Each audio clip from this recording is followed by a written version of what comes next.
Naam, swala la mwisho kwa leo insha Allah. Muulizaji anasema, ninaposali sala za usiku baada ya alhamdu nasoma sura nyingine kwa vile sijahifadhi sura kubwa na mimi nataka kurefusha kisimamo, nashikilia msahafu kwa kusoma. Je, sala yangu inakubalika?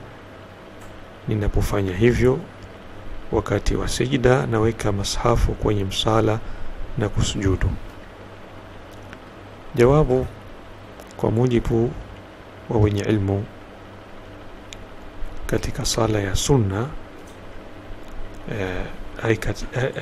inaweza ikapatikana ruhusa kuhusiana na mtu kushika msahafu akasoma, yule ambaye hakuhifadhi, kwa sababu katika sala za sunna kuna mengi yanaruhusiwa ambayo hayaruhusiwi katika sala ya faridha. Kwa hivyo hilo haliharibu sala, ila maulama wanasema aula mtu asome sura alizozihifadhi japo fupi, japo kwa kuzikariri, kuliko kushika msahafu, kwa sababu kushika msahafu kuna mshughulisha.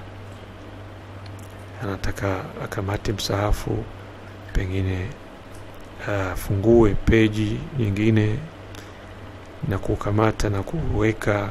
Yote haya ni katika mambo ambayo yamo nje ya sala, na kwa hivyo yanaweza kumshughulisha kiasi kwamba yanampunguzia unyenyekevu wake katika sala, wakati unyenyekevu ndio roho ya sala. Kwa hivyo ikiwa hana unyenyekevu kwa vile anashughulishwa na jambo lilokuwa nje ya sala, itakuwa ndo yale kwamba yeye anataka kupata thawabu nyingi, kumbe thawabu zake zinakuwa kidogo kwa vile hana unyenyekevu katika sala yake.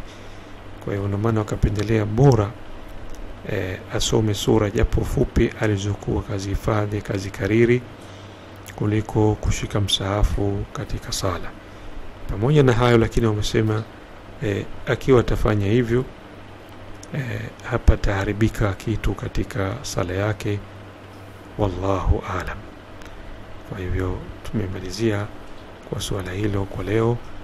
Tunamuomba Mwenyezi Mungu Subhanahu wa Ta'ala atufanikishe pamoja na nyinyi kusema yaliyo sawa na kutenda yaliyo mema, na atuongoze kufikia kwenye yale ambayo anayapenda na kuyaridhia.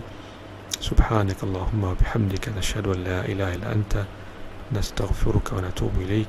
Subhana rabbika rabbil izzati amma yasifun wa salamun ala al-mursalin walhamdulillahi rabbil alamin. Wassalamu alaykum wa rahmatullahi wa barakatuh.